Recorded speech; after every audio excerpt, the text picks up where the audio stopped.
میں قرآن کے دروازے پہ لے چلوں اور اپنی بات کو ختم کرنے لگا اس بات کے بعد کہ رب کائنات سے قرآن کے پاس چلتے ہیں اور قرآن کے دروازے پہ دستک دے کر پوچھتے ہیں اے قرآن میرے پیغمبر کا نام تو بتا. تو قرآن کہتا ہے وما محمد الا رسول. اے قرآن میرے پیغمبر کا کام تو بتا. تو قرآن جواب دیتا ہے وما ارسلناک الا کافۃ للناس. اے قرآن میرے پیغمبر کی بشریت تو بتا. تو قرآن جواب دیتا ہے قل انما انا بشر مثلکم. اے قرآن میرے پیغمبر کی رحمت تو بتا. تو قرآن جواب دیتا ہے وما ارسلناک الا رحمۃ للعالمین. اے قرآن میرے پیغمبر کی یتیمی تو بتا. تو قرآن جواب دیتا ہے الم یجدک یتیما فآویٰ. اے قرآن میرے پیغمبر کی شفاعت تو بتا. تو قرآن جواب دیتا ہے وَلَسَوْفَ يُعْطِيكَ رَبُّكَ فَتَرْضَىٰ. اے قرآن میرے پیغمبر کی آمد کا مقصد تو بتا. تو قرآن جواب دیتا ہے ربنا وابعث فیہم رسولا. اے قرآن میرے پیغمبر کی آمد تو بتا. تو قرآن جواب دیتا ہے ربنا وابعث فیہم رسولا. اے قرآن میرے پیغمبر کی آمد کا مقصد تو بتا. تو قرآن جواب دیتا ہے لقد من اللہ علی المؤمنین اذ بعث فیہم رسولا. اے قرآن میرے پیغمبر کی نبوت تو بتا. تو قرآن جواب دیتا ہے یا ایھا النبی. اے قرآن میرے پیغمبر کی رسالت تو بتا. تو قرآن جواب دیتا ہے یا ایھا الرسول. اے قرآن میرے پیغمبر کی ختم نبوت تو بتا. تو قرآن جواب دیتا ہے ما کان محمد ابا احد من رجالکم ولکن رسول اللہ وخاتم النبیین. اے قرآن میرے پیغمبر کی نبوت کا نور تو بتا. تو قرآن جواب دیتا ہے بِإِذْنِهِ وَسِرَاجًا مُنِيرًا. اے قرآن میرے پیغمبر کا چہرہ تو بتا. تو قرآن جواب دیتا ہے وَالضُّحَىٰ. اے قرآن میرے پیغمبر کی زلفیں تو بتا. تو قرآن جواب دیتا ہے وَاللَّيْلِ إِذَا سَجَىٰ. اے قرآن میرے پیغمبر کی آنکھیں تو بتا. تو قرآن جواب دیتا ہے مَا زَاغَ الْبَصَرُ وَمَا طَغَىٰ. اے قرآن میرے پیغمبر کی آواز تو بتا. تو قرآن جواب دیتا ہے لَا تَرْفَعُوا أَصْوَاتَكُمْ فَوْقَ صَوْتِ النَّبِيِّ. اے قرآن میرے پیغمبر کا بولنا تو بتا. تو قرآن جواب دیتا ہے وَمَا يَنطِقُ عَنِ الْهَوَىٰ إِنْ هُوَ إِلَّا وَحْيٌ يُوحَىٰ. اے قرآن میرے پیغمبر کی ہاتھ تو بتا. تو قرآن جواب دیتا ہے وَمَا رَمَيْتَ إِذْ رَمَيْتَ وَلَٰكِنَّ اللَّهَ رَمَىٰ. اے قرآن میرے پیغمبر کا معراج تو بتا. تو قرآن جواب دیتا ہے سبحان الذی اسریٰ بعبدہ لیلا من المسجد الحرام الی المسجد الاقصیٰ. اے قرآن میرے پیغمبر کا ابو بکر تو بتا. تو قرآن جواب دیتا ہے والذی جاء بالصدق وصدق بہ. اے قرآن میرے پیغمبر کا عمر تو بتا. تو قرآن جواب دیتا ہے اشداء علی الکفار. اے قرآن میرے پیغمبر کا عثمان تو بتا. تو قرآن جواب دیتا ہے رحماء بینہم. اے قرآن میرے پیغمبر کا علی تو بتا. تو قرآن جواب دیتا ہے تراہم القرآن سجدہ. ملا جی ادھر آسد افضل ہونا آزمائے. تو تیر آزما ہم جگر آزمائے. تو قوم کو قوالیہ سنا ہم قرآن سنائے. تو دورے سنا ہم قرآن سنائے. فیصلہ عوام کرے گی کہ میں دورے یا مرثیے قصیدے یا قوالیاں سنانے نہیں آیا بلکہ تمہیں دعوت ذکر دینے آیا ہوں. تو پیغمبر کا شان، پیغمبر کا مقام، پیغمبر کا یار، پیغمبر کے ساتھ اگر دیکھنا چاہتا ہے تو پھر ادھر ادھر جانے کی ضرورت نہیں. الحمد کی الف سے لے کر بنداس کی سین تک خدا کا قرآن پڑھتا جا، محمد کا شان پڑھتا جا.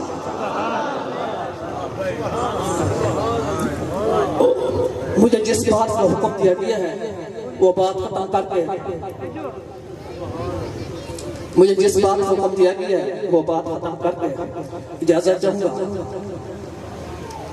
آج ہمیں کہتے ہیں کہ جناب یہ دو بندی ہیں، یہ وہابی ہیں، یہ نبی کے گستاخ ہیں. اور ہمیں کہتے ہیں کہ جناب آپ 12 ربیع الاول کو جلوس کیوں نہیں نکالتے؟ ربیع الاول میں تعزیہ تبوت، چراغا، پتہ نہیں کس کس شے کی شبیں نہیں مناتے. میں نے کہا دیوبندیوں میں اور دوسروں میں یہی تو فرق ہے. ہم وہ بات مانتے ہیں جس پر یا امام الانبیاء کی مہر ہو یا کم از کم صحابہ کی مہر ہو. ہم کسی ایرے غیرے لٹو پھیرے اور اللہ تعالیٰ کی بات ماننے کے پابند نہیں. ہم وہ بات مانتے ہیں جس پر یا امام الانبیاء کی مہر ہو یا کم از کم صحابہ کی مہر ہو. میں نے کہا مجھے حضور کے دور سے لے کر آج سے 100 سال پہلے کی تاریخ دکھا، مجھے اس تاریخ کے اندر 12 ربیع الاول کا جلوس ثابت کر کے دکھا، آج کے بعد تیرا عقیدہ بھی قبول کروں گا، آج کے بعد جلوس بھی نکالوں گا۔ میں نے تو تاریخ کا مطالعہ کیا، میں نے تو تاریخ کے اوراقوں کی گردانی کر کے دیکھا ہے کہ جناب سیدنا صدیق اکبر کے دور خلافت کے اندر 2 دفعہ ربیع الاول آیا، کوئی جلوس نہیں نکلا۔ جناب فاروق اعظم کے دور خلافت کے اندر 10 دفعہ ربیع الاول آیا، کوئی جلوس نہیں نکلا۔ جناب عثمان غنی کے دور خلافت کے اندر 12 دفعہ ربیع الاول آیا، کوئی جلوس نہیں نکلا۔ جناب شیر خدا علی المرتضیٰ کے دور خلافت کے اندر 5 دفعہ ربیع الاول آیا، کوئی جلوس نہیں نکلا۔ امیر معاویہ کے دور خلافت کے اندر 19 دفعہ ربیع الاول آیا، کوئی جلوس نہیں نکلا۔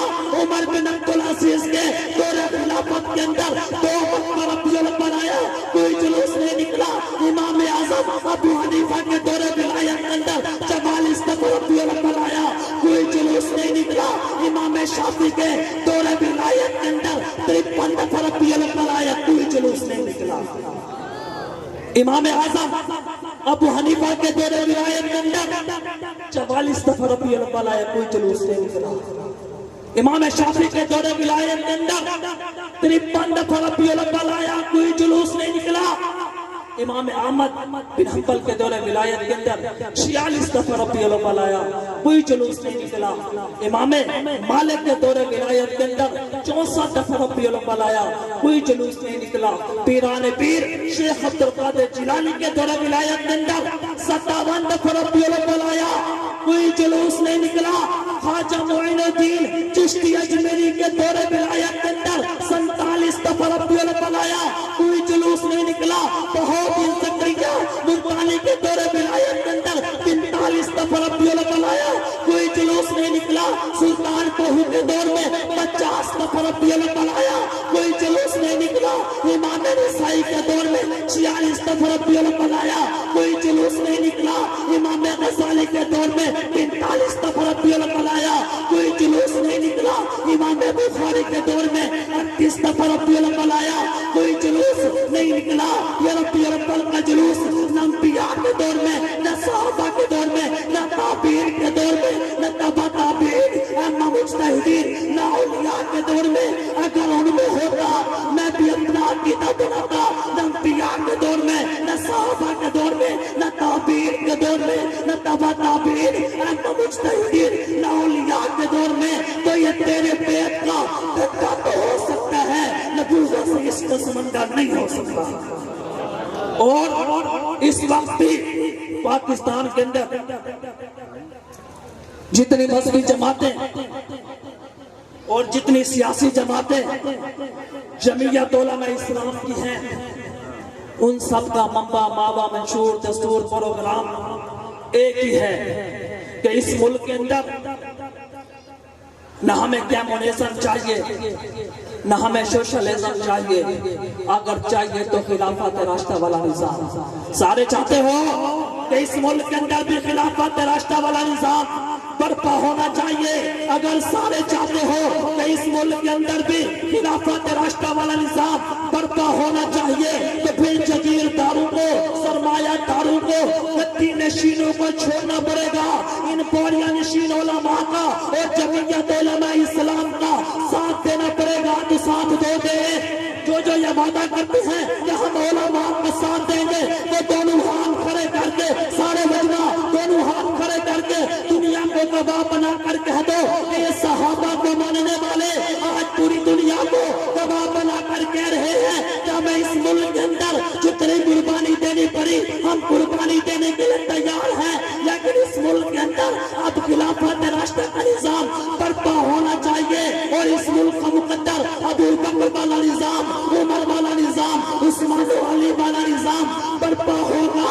اور جب اللہ نے علماء کو پاکستان میں حکومت دی تو پھر آپ دیکھیں گے کون گماشتہ نبی کے صحابہ پہ ٹھوکنے کی جرات کرتا ہے، یا کون گماشتہ نبی کے ختم نبوت کا داغ ڈالنے کی ہمت کرتا ہے۔ سارے تیار ہو؟ اگر تم سارے تیار ہو، یہ شعر تمہاری نظر کرنے لگا ہوں. جاؤ جا کر کہہ دو میرے تابع سے، جاؤ جا کر کہہ دو میرے تابع سے کہ اپنے گردوں کو گن کے رکھے.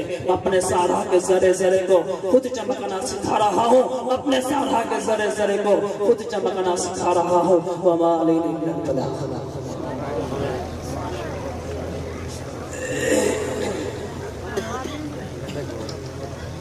یہ تھے ہمارے مہمان مکرم شاہ جمال سے تشریف لائے ہوئے جناب مولانا طلحہ معین چشتی صاحب، جو اپنے مخصوص انداز میں آپ حضرات سے خطاب فرما رہے تھے.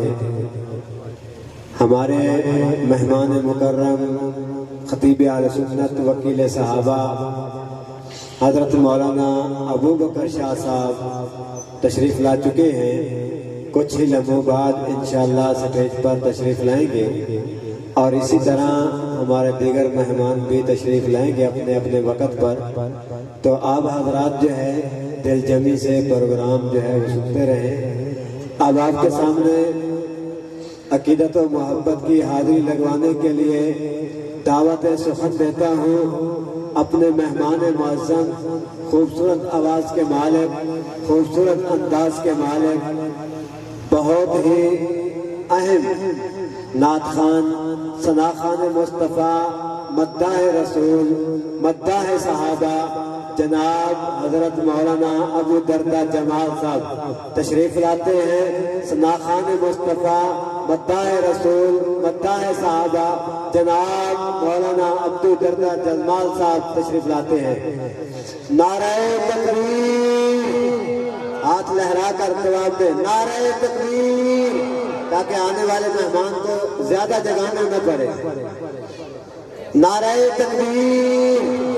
اسی طرح تکبیر کا نعرہ لگاتے لگاتے تھوڑا تھوڑا آگے تشریف لائیں، پیچھے آنے والوں کے لیے جگہ بنائیں. آگے آگے تشریف لائیں جلد از جلد. نعرہ تکبیر. شان رسالت، شان رسالت، شان صحابہ، عظمت صحابہ، وقار صحابہ، وفائے صحابہ. نعرہ تکبیر.